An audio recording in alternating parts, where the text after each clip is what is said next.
Wanted to share about how I believe that it's a common thing when we're not comfortable within our own body to utilize connections and people in our life to distract ourselves from how we feel.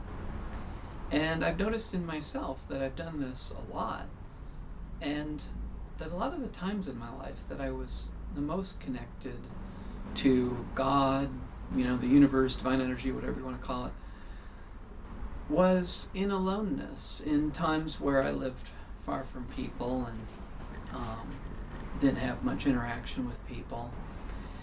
And I'm currently in a phase like that in my life, and I resisted it at first, but I'm finding that there's a real simple kind of peace and clarity that comes from staying connected to your own presence.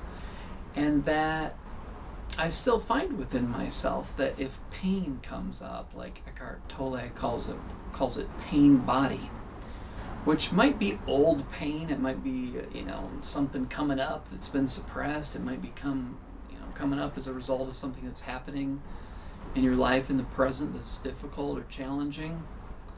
There can be that impulse to reach out, and it's good to reach out if we're really suffering.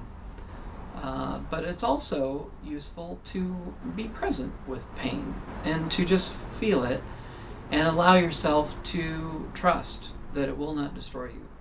I think the impulse to reach out is healthy, but it can become out of balance.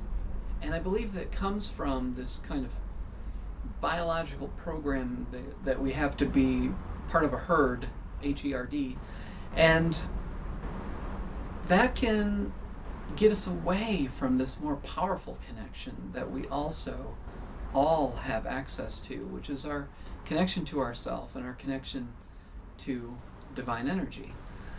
And so it's something that I like to do is to watch my patterns and habits and behaviors and make sure that I'm staying in balance. And so if I feel that the desire to reach out when I'm uncomfortable is out of balance or getting me away from my process of becoming comfortable with myself, then I'll keep that in check and purposefully, hold off on that desire to connect and reach out if there's something that's still uneasy within me.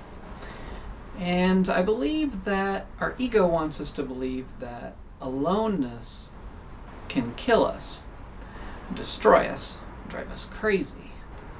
That pain when we're alone, the suffering at 3 a.m., and the agony of the dark night of the soul will lead us to suicide, and that's it.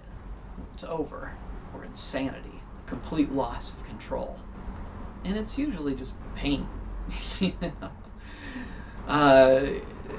Very few people on the planet go through the process of childhood and adolescence and onward without suffering.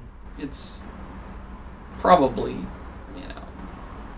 1 in a million people don't experience immense suffering throughout that period, because even if you don't experience it as suffering, there aren't very many conscious people, enlightened, aware people, raising children. So that which we absorb, that which we feel got us off track, and that deep sense of safety and feeling loved and connected and trusting and so forth, that energy can really linger on indefinitely until we get to that place where we realize that we're okay no matter what happens, and we're solid in our aloneness. So there are times in which I tell myself I won't be happy until, and then the until involves greater contact or whatever.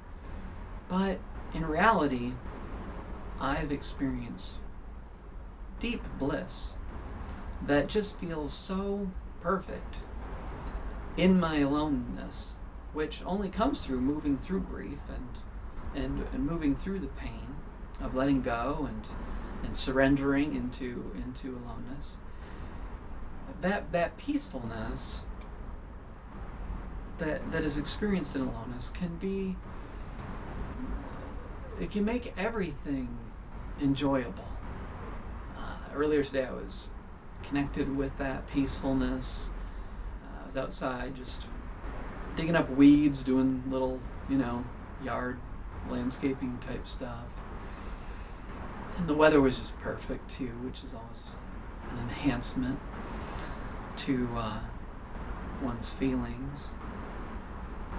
But the other night I was out setting up a sprinkler system and it was raining.